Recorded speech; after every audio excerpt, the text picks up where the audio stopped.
Good morning. আজকে এই আমরা জয়সলমীর ছেড়ে ডেজার্টের দিকে যাব। তো মোটামুটি এই 1:30টার দিকে বেরোবো। এই হোটেলের যিনি মালিক উনি পুরো ব্যবস্থাপনা করছেন, লোটাস হাভেলির যিনি মালিক।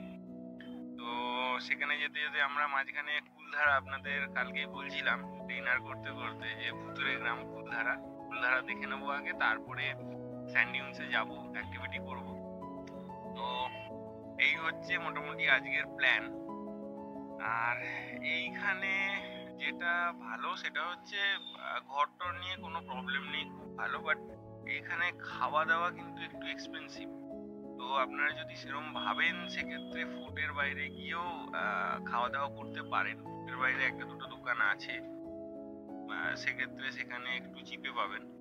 বাকি এখানেও করতে পারেন, কোয়ালিটি খুব ভালো। তো এই হচ্ছে ব্যাপার। এখান থেকে ভিউটা খুব সুন্দর। এই যে রুফটপ রেস্টুরেন্ট গুলো হয়, একবার আপনি ভিউটা দেখুন, ভিউটা অসাধারণ। তো সেক্ষেত্রে এখানে এসেও মানে ছবি টবি তুলতে পারেন, ভিউ এনজয় করতে করতে অন্তত সকালের একটা ট্রি ব্রেক নিতে পারেন। এই তো চলুন, বাকি কথা স্যান্ড ডিউনসে যেতে যেতে হবে, ওখানের সব ডেসক্রিপশন দেব। লাঞ্চ সেরে প্রায় 1:30টা নাগাদ আমরা বেরিয়ে পড়েছিলাম স্যান্ড ডিউনসের উদ্দেশ্যে।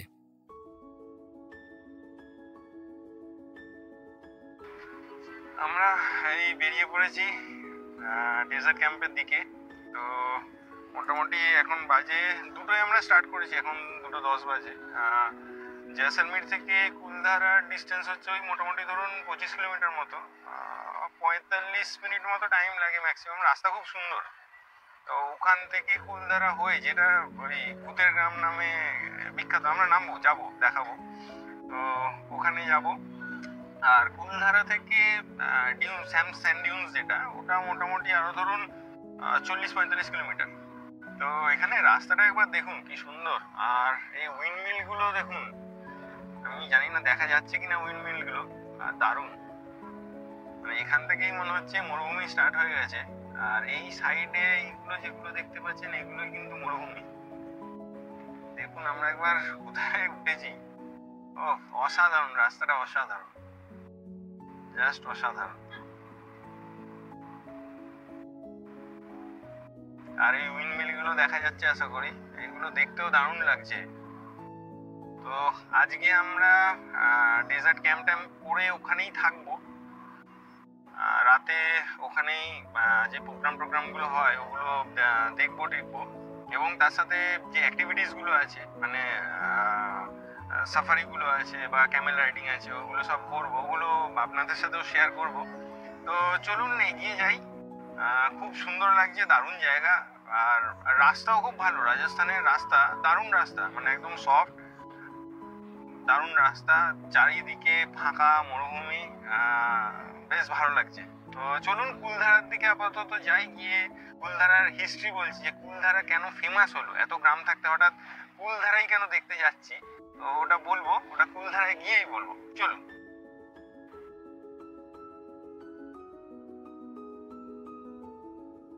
আমরা এখন চলে এসেছি সেই কুলধারা ভিলেজে, যেটা ভুতুরে গ্রাম নামে খ্যাত। তো এর ইতিহাস হচ্ছে, ইতিহাস বলার আগে আমি একটু বলে নিই যে এখানে আলাদা করে এন্ট্রি ফি কিছু নেই। আপনি গাড়িটা যে নিয়ে আসবেন, মানে মেন গেট থেকে গাড়িটা নিয়ে আসার জন্য ওরা 50 টাকা করে নেয়, আর এন্ট্রি ফি কিছু নেই। তো এখানে যে হিস্ট্রিটা সেটা হচ্ছে 1291 সালে এখানে প্রথম পালিওয়াল যারা ব্রাহ্মণ ছিলেন, মানে রাজস্থানী ব্রাহ্মণ, তারা এখানে বসতি স্থাপন করে তারা থাকতো। এবং তাদের মেন যেটা আমদানি এরিয়া ছিল সেটা হচ্ছে কৃষিকাজ। তো তারা ওইভাবে থাকতো, জীবনযাপন করতো, সব ঠিক ছিল। ঊনবিংশ শতাব্দীর সময় যিনি রাজা ছিলেন তার এক সেনাপতি ছিল, তার নাম হচ্ছে সালিম সিং। তো উনি যেটা করতেন সেটা হচ্ছে উনি বিভিন্ন জায়গায় গিয়ে গিয়ে ট্যাক্স কালেক্ট করতেন। তো সরি, উনি সেনাপতি না, উনি প্রধানমন্ত্রী ছিলেন, মাফ করবেন। উনি যে প্রধানমন্ত্রী ছিলেন সালিম সিং, উনি বিভিন্ন গ্রামে গিয়ে গিয়ে ট্যাক্স কালেক্ট করতেন। তো সেরকমই একদিন উনি এই গ্রামে আসছিলেন, সেই সময় এখানের কিছু মেয়ে তখনকার দিনে এইসব জায়গায় তো বুঝতেই পারছেন জল খুব কম পাওয়া যেত, তো বহু দূরে যেতে হতো জল আনতে। এবার ওনারা ওই ঘোড়া মাথায় দিয়ে জল নিয়ে আসছিলেন। সেরম সময় ওই সালিম সিং যিনি আছেন উনি ওনার পরিষদদের সাথে রাস্তা দিয়ে আসছেন, আস্তে আস্তে ওই মেয়েদের মধ্যে একজনকে পছন্দ হয়। তো পছন্দ হওয়ার সাথে সাথে উনি এই যিনি ব্রাহ্মণ ছিলেন, মানে যার মেয়ে, ওই ব্রাহ্মণকে বলেন যে আমি 3-4 দিনের মধ্যে আপনার মেয়েকে বিয়ে করব। প্রবলেমটা হচ্ছে যে যিনি প্রধানমন্ত্রী ছিলেন এই সালিম সিং গোত্রে হচ্ছে বৈশ্য, মানে বিজনেসম্যান। এবার আমাদের তো বুঝতেই পারছেন বৈদিক মতে ব্রাহ্মণের নিচে ধরা হয় বৈশ্যকে। এবার তখনকার দিনের ব্রাহ্মণরা যথেষ্ট গোঁড়া ছিল, যে বললো না উনি যেহেতু বৈশ্যর সাথে আমি ব্রাহ্মণের মেয়ে কি করে বিয়ে দিই, তো উনি বিয়ে দিতে চাইলেন না। এর পরবর্তীতে যেটা হলো, সালিম সিং তখন রেগে এখানের যে ট্যাক্স, মানে তখন ট্যাক্স হতো কি যে তোমাকে এত আনাজ দিতে হবে, তো ওই ট্যাক্স প্রায় 10 গুণ বাড়িয়ে দিলেন। এবার এরা ট্যাক্স দিতে পারছে না, তো প্রচন্ড অত্যাচার শুরু করলেন। শুরু করাতে এখানের মোটামুটি 84খানা গ্রাম এখানে বসবাস করতো। এই 84খানা গ্রামের যারা মুখ্য ছিল তারা ঠিক করলো যে না, এত অত্যাচার সহ্য করে এখানে থাকা যাবে না। তো তারা সব ঠিকঠাক করে রাতারাতি এক রাতের মধ্যে 84খানা গ্রাম এখানে তাদের যেসব জিনিসপত্র ছিল সব নিয়ে অন্য কোথাও চলে গেল, এবং কোথায় গেছিল আজ পর্যন্ত খুব একটা কেউ বলতে পারে না। তো এই হচ্ছে মোটামুটি স্টোরি। পরবর্তীকালে এই কুলধারাকে ভুতুড়ে গ্রাম বলার পিছনে কারণটা হচ্ছে পরবর্তীকালে এইখানে নাকি আর কেউ বসতি স্থাপন করতে পারেনি। তো আমার মনে হয় না ভূত কিছু আছে অ্যাকচুয়ালি। দেখুন, মেন সিটি থেকে এতটা দূরে, হ্যাঁ, যেখানে আমি ফোর্ট আছে জয়সালমীর ফোর্ট, যেখানে ওখানে জিনিসপত্র অনেক অ্যাভেলেবিলিটি অনেক ভালো, ট্রান্সপোর্ট ভালো, সব কিছু ভালো। ওখান থেকে ছেড়ে খামোখা এত দূরের জায়গায় এসে মানুষ কেন থাকবে?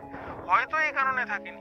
আর এখানে না জল আছে, না সিটি আছে, না কিছু পাওয়া যায়, তো সেই এই জায়গায় মানুষ এসে কেন থাকবে? আমার মনে হয় এই কারণে মানুষ এখানে এসে আর বসতি স্থাপন করতে চায়নি। তো এই হচ্ছে কুলধারার গল্প। এই যে এই খান্ডারগুলো দেখতে পাচ্ছেন, এই ভিতরগুলো একটা বাড়ি ছিল। এই জিনিসগুলো বাড়ির মতো ছিল। এই হচ্ছে ব্যাপার, ভেঙে ভেঙে পড়ে গেছে। মেনটেনেন্স নেই, বুঝতেই পারছেন। আজ হয়ে গেল প্রায় 100-150 বছর হতে চললো, এইভাবেই আছে। তো আমরা একটু ওই দিকটাতে যাবো। ওইদিকে একটা ডেমনস্ট্রেশন টাইপের, যে তখনকার দিনে বাড়িগুলো কেমন ছিল, কি ওরকম একটা তৈরি করা হয়েছে আর্টিফিশিয়ালি, এখন তৈরি করা হয়েছে কিছুদিন আগে টুরিস্টদের দেখানোর জন্য। তো ওইটা একবার দেখে নেবো। বাকি পুরোনো খান্ডার তো আর দেখার কিছু নেই, বুঝতেই পারছেন, ধ্বংসাবশেষ, মানে মেনটেন করাও নেই, কিছু নেই। এই হচ্ছে পুরো গল্প। তো চলুন আমরা মেন যেটা যেরকম সিটি ছিল, মানে কুলধারা যেমন ছিল ভিলেজটা, একটা ডেমো ওখানে দেখানো আছে, ওটা দেখে নি গিয়ে।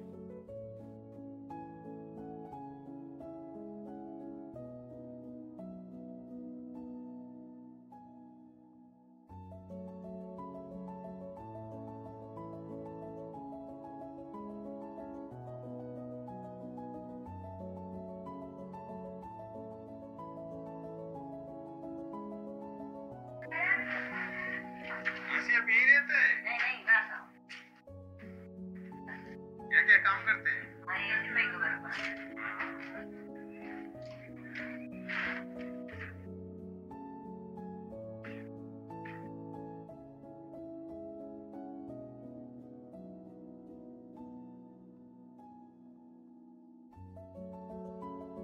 কুলধারা থেকে বেরিয়ে আমরা এগিয়ে চললাম স্যান্ড ডিউনসের উদ্দেশ্যে।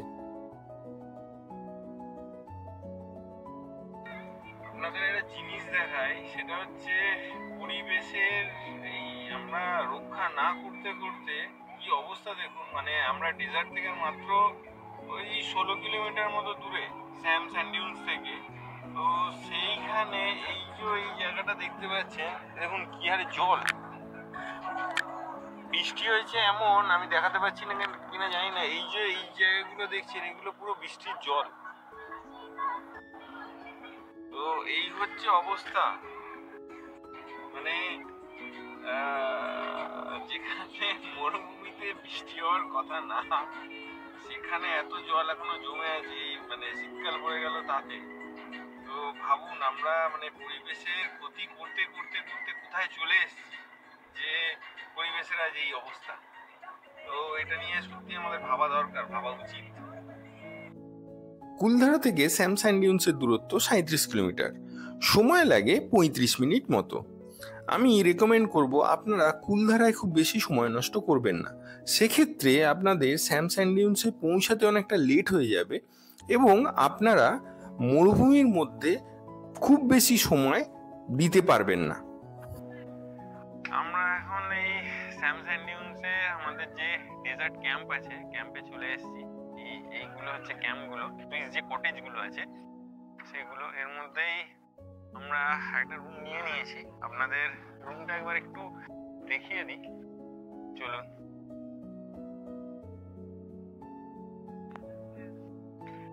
এইটা হচ্ছে রুমটা, 206 নম্বর রুম। এখানে একটা মেন কিং সাইজ বেড আছে। তো বেডটা হচ্ছে এটা আরামসে দুজনের হয়ে যাবে, মাঝখানে যদি একটা বাচ্চা থাকে তারও হয়ে যাবে। এছাড়াও এই সাইডে একটা সাইড বেড দিয়েছে, ছোট সিঙ্গেল। তো যদি অ্যাডাল্ট 3 জনে আসেন তাও এটা আরামসে হয়ে যাবে।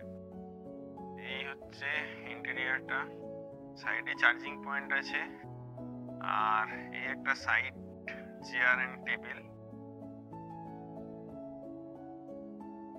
এখানে প্রবলেম হচ্ছে একটা, এই যে লাইট গুলো, এগুলো একদম ডিম লাইট, এরকম ডিম লাইট দুটো আছে। তো হয়তো কটেজে এরকমই হয়, আমি কখনো সুইস কটেজে থাকিনি। এটা হচ্ছে ওয়াশরুমটা, এটা বেসিন, এটা ভালোই। ওয়াশরুমটা ঠিক আছে, ওয়েস্টার্ন টয়লেট আছে। এখানে আমি কিন্তু গিজার দেখতে পাচ্ছি না, এটা একবার জিজ্ঞেস করতে হবে যে গরম জল আছে কিনা। এখানে কিন্তু গিজার দেখতে পেলাম না। বাকি অ্যাম্বিয়েন্স খুব সুন্দর। তো চলুন দেখি কেমন লাগে, দেখে আমি জানাবো।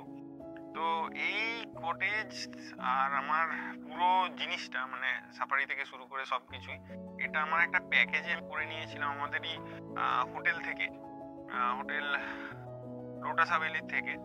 তো এটা আমার মোটামুটি লোটাস হাভেলিতে রুমটা নিশ্চয়ই আপনারা দেখেছেন, রুম প্লাস এখানের এই সুইটস কটেজ এবং বিভিন্ন সাফারি, সাথে আমাদের যে যাতায়াতের গাড়ি টাড়ি সবকিছু নিয়ে আমি একটু বার্গেনিং করেছিলাম, করে আমার টোটাল 10,000 টাকা পড়েছে। তো আমি আদার্স অনেক জায়গায় চেক করেছি, সিজনে এর থেকে কমে আমি কিন্তু কোথাও পাইনি। তো আমার এটা চিপ অ্যান্ড বেস্ট মনে হয়েছে। বাকি আপনারা আপনাদের মতো একবার সার্ভে করে নেবেন। আমি এদের মানে এই যে ডেজার্ট ক্যাম্প আছে তার নাম্বারও আলাদা করে দিয়ে দেবো, এবং সাথে আমার যে লোটাস হাভেলি যার থ্রু দিয়ে আমি এসেছি তার নাম্বারও থাকবে ডিসক্রিপশন বক্সে, দরকার হলে চেক করে নেবেন। তো চলুন এবার আমরা সাফারির দিকে বেরোবো, ডেজার্ট সাফারি। প্রথমে জিপ সাফারি করব, দিন ক্যামেল সাফারির দিকে যাব। তো ওগুলো কেমন কি হয় দেখে নেবো আমরা, চলুন। এখন সময় বিকাল 4:30। আমরা ক্যাম্পে আমাদের লাগেজপত্র রেখে আমাদের গাড়ি করে কিছু দূর এগিয়ে চললাম মেন রোড ধরেই। তারপরে একটা জায়গায় নেমে তারপর আমরা নিয়ে নিয়েছিলাম জিপসি এবং চলে গেছিলাম ডিউন্সের উদ্দেশ্যে। আপনারা মোটামুটি চেষ্টা করবেন 3টে থেকে 3:30-এর মধ্যে ক্যাম্পে ঢুকে যেতে এবং 4টের মধ্যে সাফারির উদ্দেশ্যে বেরিয়ে পড়ার।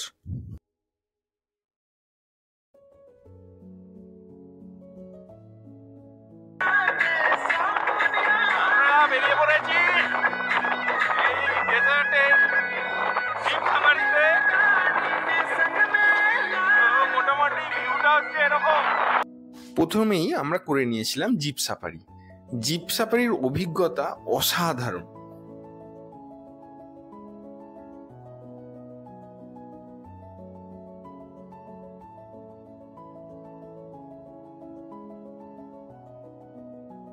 বাপরে,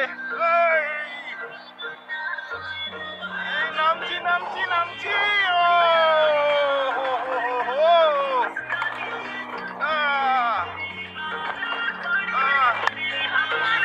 দাঁড়ানো যাচ্ছে না, এত চাপ হচ্ছে।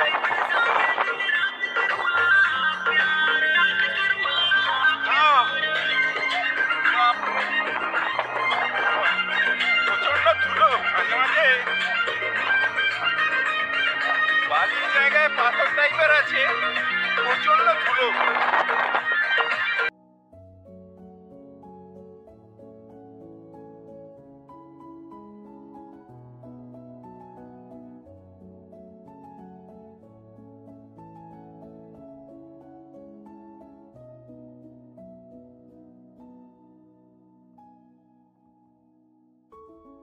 বালির মধ্যে এই যে ওঠা আর নামা, এই ঢেউয়ের মতো, এগুলোকেই বলে ডিউনস। এই ডিউনসে যখন উঠবে বা নামবে গাড়ি, তখন একটু কিছু ধরে রাখবেন, না হলে পড়ে যাওয়ার একটা কিন্তু সম্ভাবনা থাকে।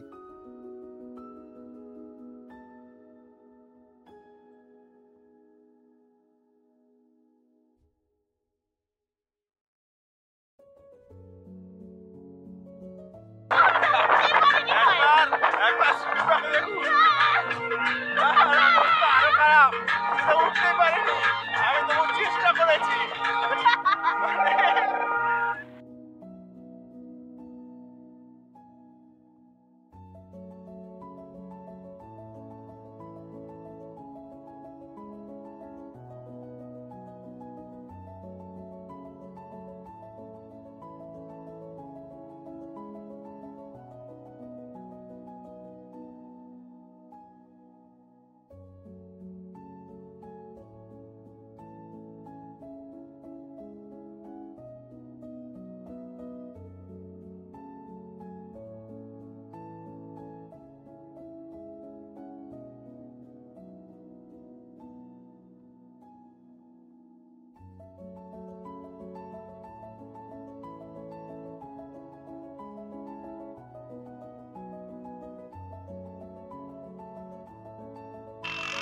আমরা এখন এই স্যাম স্যান্ড ডিউন্সে আছি। তো মোটামুটি জিপ সাফারিটা হয়ে গেছে। জিপ সাফারি আমাদের খুব একটা কিন্তু বেশি টাইম করায়নি। এই ধরুন ম্যাক্সিমাম আমি বলছি 2 থেকে 3 কিলোমিটার প্রচণ্ড স্পিডে এসছে, মানে দাঁড়ানো যাচ্ছিল না, আপনারা দেখেইছেন। কিন্তু খুব একটা ডিপে বা খুব একটা ভেতরে আমরা আসিনি, 1 নম্বর। আর 2 নম্বর, এখানে আসার পরেই প্রবলেমটা যেটা হচ্ছে সেটা হচ্ছে যে এসেই সঙ্গে সঙ্গে নামিয়ে দিয়েছে। নামানোর পরেই শুরু করেছে এটিভি রাইডিং, হ্যাকো ঢ্যাকো, আপনাদেরকে আলাদা করে গাড়ি দিয়ে দেওয়া হবে, পাহাড়ে নিয়ে যাওয়া হবে। মরুভূমির মধ্যে নাকি পাহাড়ও আছে, হতেই পারে, যাই হোক আমি জানি না। তো ইত্যাদি ইত্যাদি অনেক কিছু বললো। যদি আলাদা আলাদা করেন আপনাদেরই গাড়ি দিয়ে দেওয়া হবে, 1,500 টাকা করে লাগবে। তো আমি বলবো একটু দেখে শুনে নেবেন এই জিনিসগুলো। প্যারাগ্লাইডিংও নাকি হয়, তো আমি কাউকে করতে দেখছি না, প্যারাগ্লাইডিংও নাকি হয় এখানে। তো এই হচ্ছে ব্যাপার। আমাদের ক্যামেল সাফারিটা এখনো বাকি আছে। তো একটু মানে জেনে শুনে, যে কি আমাদের যে গাড়ি করে নিয়ে এলো সে আমাদের গাড়ি করে এখানে নিয়ে এসে ছেড়ে চলে গেছে। তো ক্যামেল সাফারির কথা আমি বলছিলাম, এই যে এই এটিভি এরকমভাবে যাচ্ছে, মানে এইভাবে সাফারি করে খুব একটা মজা নেই। দেখুন, ধীরে ধীরে গেলাম নিজেদের মতো, ঠিক আছে, ওরা সেই মানে তাড়াহুড়ো করে নিয়ে গিয়ে যা হোক করে নিয়ে আবার অন্য ক্যান্ডিডেট করছে। তো এইভাবে আমার মনে হয় না যে ভালো লাগবে, ওই জন্য আমি করছি না। আপনাদের ব্যাপার, আপনারা করতেও পারেন। এই হচ্ছে ব্যাপার। আর এই হচ্ছে আমাদের মরুভূমির জাহাজ। তো এরকম একটা কিছুক্ষণ পরে হয়তো আমরা চড়বো। এখানে ক্যামেল রাইড করার পরে আমরা সানসেটটা এখান থেকে দেখবো, সানসেটের কিছু ছবি টবি নেবো, নিয়ে তারপর আমরা আমাদের ক্যাম্পে ফিরে যাব। তো মোটামুটি ভালো, তবে এটা খুব একটা ডিপে আনেনি, এই একটা আক্ষেপ রয়ে গেল। বাকি ভালো। দেখুন এইদিকে টেন্ট দেখা যাচ্ছে, আমি যদি আপনাদের পিছন দিকে দেখাই, এই পিছনে টেন্ট আছে। তো এখানকার মরুভূমির খুব খারাপ অবস্থা, শহরের মতো হয়ে গেছে। মরুভূমিতে আগে যেমন আমরা ভাবতাম যে মরুভূমিতে যাচ্ছি বিশাল ভয়ের ব্যাপার, মানুষজন পাবো না, কোথায় গায়েব হয়ে যেতে পারি, তো ওরকম কোনো ব্যাপার নেই। এই হচ্ছে বৃত্তান্ত। চলুন ক্যামেল সাফারি দেখে নিই। আমাদের যে মানে গাইড করছে এখানে, তাকে আবার খুঁজে বের করতে হবে। তো চলুন ক্যামেল সাফারিটা করতে করতে আপনাদেরও দেখাই কিরকম কি হয়।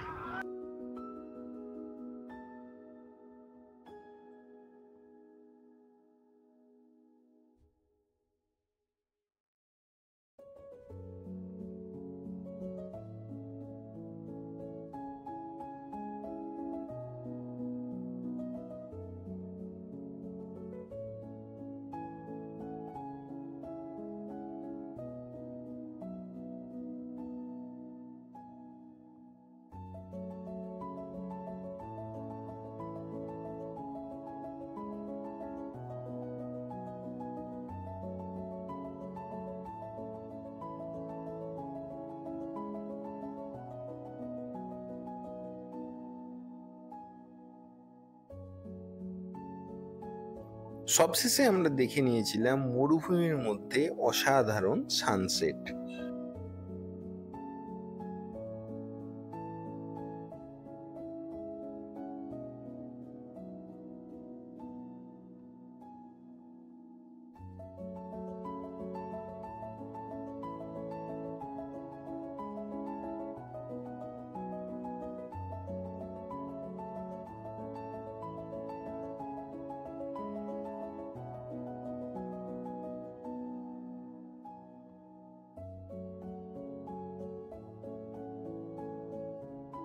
মরুভূমির সব অ্যাক্টিভিটি সেরে আমরা ফিরে চললাম আমাদের ক্যাম্পের উদ্দেশ্যে।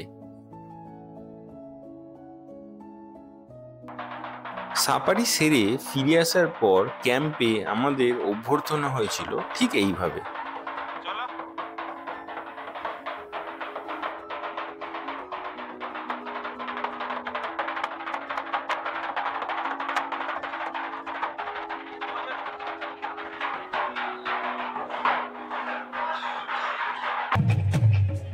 ক্যাম্পে ফেরার সাথে সাথেই আমাদের কালচারাল প্রোগ্রামে যোগ দেওয়ার জন্য ডেকে নেওয়া হয়েছিল এবং সেখানেই দেওয়া হয়েছিল ইভিনিং স্ন্যাক্স।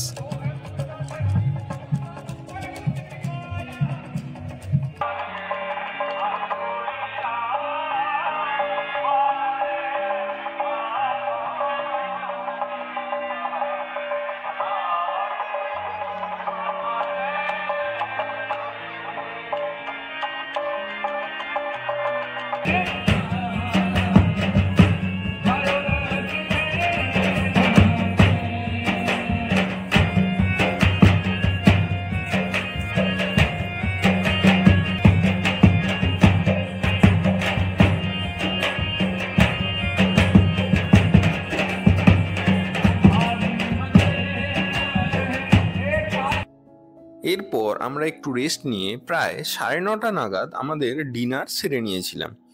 এখানে সন্ধে 8:30 থেকে রাত্রি 10:30টার মধ্যে ডিনার সেরে নিতে হয়।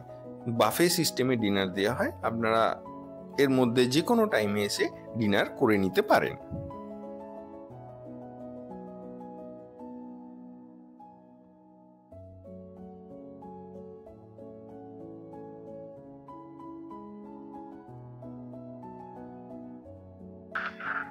Good morning. আজকে আমাদের ডেজার্ট সাফারির শেষ দিন, মানে আজকে আমরা বেরিয়ে যাব এই ব্রেকফাস্ট করে। তো ডেজার্ট সাফারি সম্বন্ধে আপনাদের একটু বলে রাখি, পুরো জিনিসটা কি হয়। সেটা হচ্ছে আপনি যদি চান আপনি নিজেও আসতে পারেন। জয়সলমীর থেকে একটা গাড়ি বুক করে নেবেন।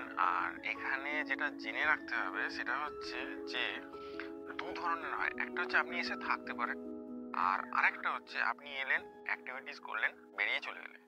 তো মানে দিনের দিন আপনি ধরুন দুপুর জয়সলমীর থেকে দুপুর 12:30টায় স্টার্ট করলেন, কুলধারা দেখে আপনি এখানে এলেন, এসে যে কোনো একটা ডেজার্ট ক্যাম্পে জিনিসপত্র রেখে ওদের গাড়িতেই আপনি যে ডেজার্ট সাফারি হয় সেটাই চলে গেলেন। ক্যামেল সাফারির সাথেই থাকে, ওটা করলেন, করে আবার ক্যাম্পে এলেন, জিনিসপত্র নিলেন, সেম ডেতে বেরিয়ে চলে গেলেন। তো এটা একটা করা যায়। আর একটা করা যায়, এইগুলো সব হলো। আর যখন Camel ride, desert safari, sunset হয়ে আপনি ক্যাম্পে এলেন, রাত্রে ক্যাম্পে থাকলেন, পরের দিন সকালে ব্রেকফাস্ট করে এখান থেকে জয়সলমীর গেলেন। এই দুটো টাইপের হয়।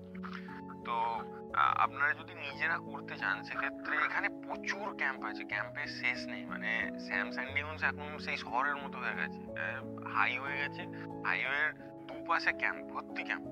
তো আপনারা ওখান থেকে দেখুন বাইকে না আসাই ভালো, কারণ রাস্তা পুরো ফাঁকা। তো কি হয় কি না হয়, তো আমি বলবো একটা গাড়ি করে নেবেন। গাড়ি করে ক্যাম্পে আগে থেকে যদি প্রি বুকিং থাকে ভালো, কারণ সিজন একটু প্রেসার থাকে। তবে প্রচুর ক্যাম্প আছে, এমনি চাপের কিছু নেই। সেক্ষেত্রে আপনি যে কোনো একটা ক্যাম্পে এলেন, এসে কথাটা তো বললেন, ওরাই সব কিছু করিয়ে দেবে। তবে একটু হাতে টাইম নিয়ে আসবেন। এখানে তো বুঝতেই পারছেন, মানে আপনার সানসেটের 1.5 ঘন্টা আগে এখান থেকে সাফারিতে বেরিয়ে যেতে হবে, নাহলে আপনি উপভোগ করতে পারবেন না মরুভূমিটাকে। হ্যাঁ, তো সেই জিনিসটা একটু হাতে টাইম রেখে আসবেন। তো আমি রেকমেন্ড করবো, আপনারা যদি বুক না করে আসেন, আপনারা 12টার দিকে বেরিয়ে পড়বেন জয়সলমীর থেকে, তাহলে মোটামুটি ওই 55 কিলোমিটার মতো রাস্তা, মাঝে যদি কুলধারা দেখেন একটু টাইম লাগবে, তো সেক্ষেত্রে মোটামুটি 2.5 ঘন্টা মতো টাইম লাগে কুলধারা দেখে এখানে আসতে। 12:30টায় যদি আপনি বেরোন, 3টের মধ্যে এখানে ঢুকে যাবেন, 4টের সময় সাফারিতে গেলে এনাফ। মানে শীতকালে আমি দেখলাম এখানে মোটামুটি সানসেট ওই 5:30 পৌনে 6টার দিকে হয়, তো ওটা করলে ঠিক আছে। আর এখানে এসে অবশ্যই একটু বার্গেনিং করবেন, এখানে কিন্তু মানে বার্গেনিং ছাড়া কিছু চলে না। আর পুরো সব জিনিস একটু ক্লিয়ার করে নেবেন যে কিরকম কি প্যাকেজের মধ্যে থাকছে, কি না।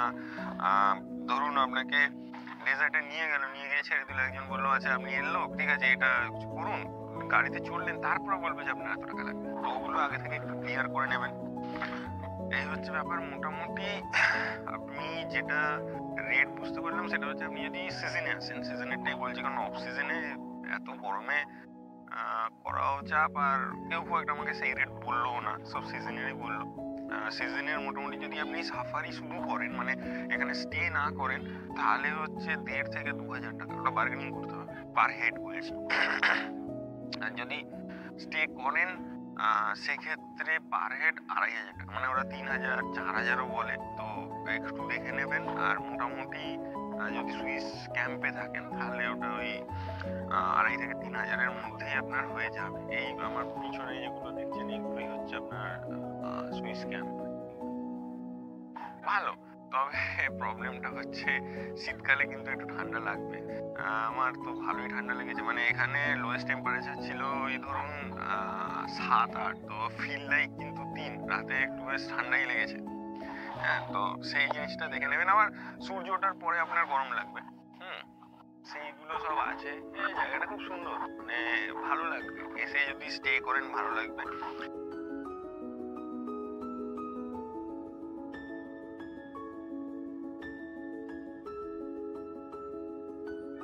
সকাল সকাল ব্রেকফাস্ট সেরে আমরা প্রায় 9:30 নাগাদ বেরিয়ে পড়েছিলাম জয়সালমীরের উদ্দেশ্যে।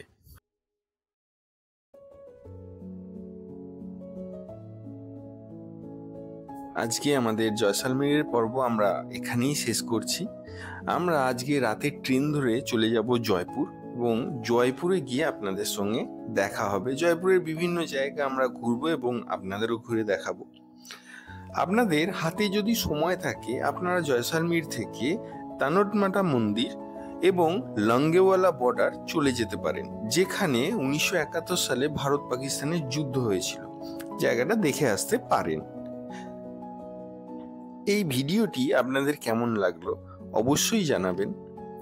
যদি ভালো লেগে থাকে ভিডিওটিকে লাইক এবং চ্যানেলটিকে সাবস্ক্রাইব করবেন।